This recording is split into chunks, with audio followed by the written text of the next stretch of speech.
On September 10th, 1998, the Backstreet Boys were in Los Angeles, on stage at the Universal Amphitheater, where they picked up an MTV award for Best Group Video.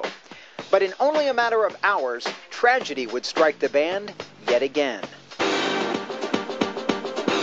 It was right after the MTV Awards. I had literally, the night before we had won our award, and the next morning I had found out that something had happened to my sister, and possibly I might want to come into town.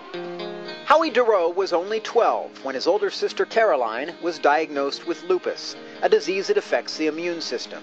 The chronic condition is one that patients can live with, but when Howie got the call that his sister's health had taken a turn for the worse, he knew he had to be there. Just something in my back of my mind said, you know what, just get on the plane, don't even think about it. It was like 5 o'clock in the morning when I got the notice. Howie immediately headed to Raleigh, North Carolina, where Caroline lived. But even that wasn't soon enough. I had actually missed the first flight out, and I caught the second flight. And me and my father had just missed actually having like a few moments to hang with her.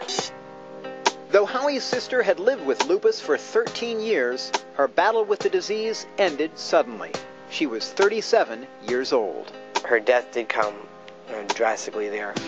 In fact, only 2 weeks earlier, Caroline cheered her brother on as the Backstreet Boys wrapped up their U.S. tour in Raleigh. I always hold the thought of, my last concert with her in Raleigh, and just the excitement of her being there. And it was like so exciting for her to have all her friends and her family, because she's the only one that lives outside of Florida. And it was like, it was a big deal to her, being, a small town there in North Carolina, all her friends knowing that her brother is a Backstreet Boy and everything. So, and I had like a big thing for her. And I think for her, it's like, I think she kind of like held on, knowing that I was there. And though Howie was there too for his sister's funeral, he had little time to grieve, as real life collided with show business. I literally had to get on a plane right after her funeral that day and go to South America to perform a concert the next day. And it's one of those kind of things that, you don't really realize this is all great, the Backstreet Boys, and, in our lives, and being able to entertain in front of people, making lots of people happy. But at the end of the day, like with certain situations like Brian's heart surgery and, or the family member passing away, it just makes you realize that nothing is that great, more than, your own life.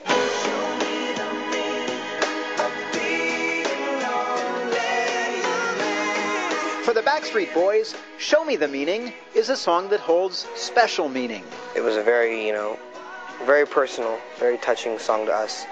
It was the last song we recorded with one of our very first producers, Dennis Pop, who, like 2.5 years ago, died of cancer. And so it was in Dennis's memory that the boys decided on an intensely personal video about loneliness and loss. And like Kevin and Brian, Howie drew inspiration from his own life experience. How's your family responded to the video? It touched my mom especially a lot, Out of all of us, my mom took it the hardest. Right.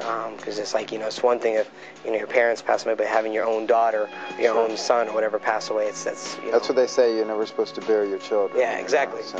But I think now she's, with the video and everything, I think now she watches the video, and I think it's weird, I think it actually kind of helps her, move on. She's like, she's able to talk about it, she's able to just to move on with life. Hi, this is Nick. He's the young one. Backstreet's preeminent heartthrob, Nick Carter, became a Backstreet Boy when he was still just 13 years old.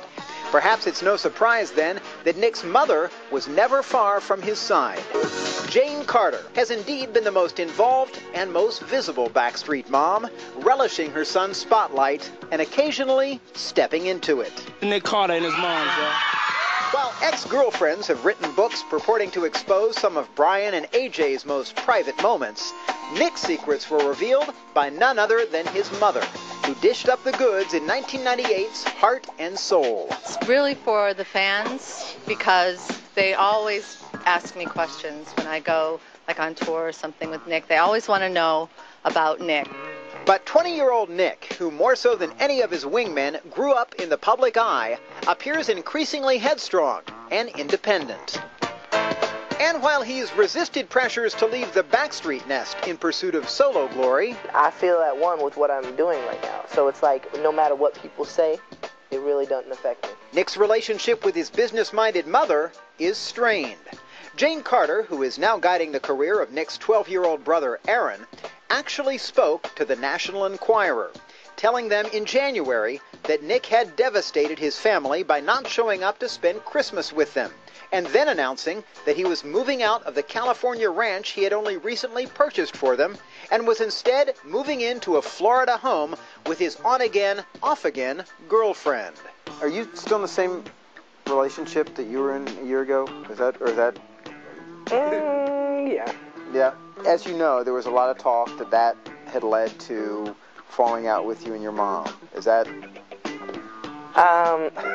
Well, not really. I think that.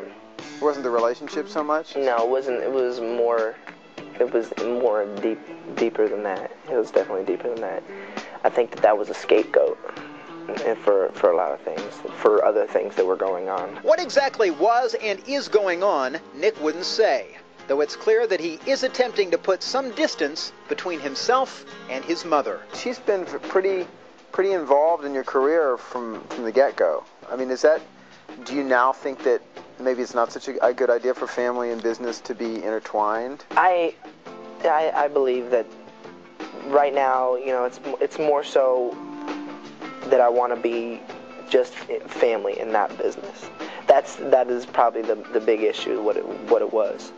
Now it's more about just me wanting to have, my family out of business and just me, because I deal with it so much. I'm living the business. I'm in it. So when I want to just take a break and get away from it all, I don't want to have to come back and deal with it all, and all the business and everything. I want to be able to just chill. When the press came and talked to her and was making a big deal out of this, do you feel like they were exploiting what was basically a personal family situation? It is kind of personal to me, so it's, at the same time, I'm in the spotlight all the time. Everybody's in the spotlight, so a lot of people know your business, and once you sign on the dotted line, that's what you obligated to let everybody know.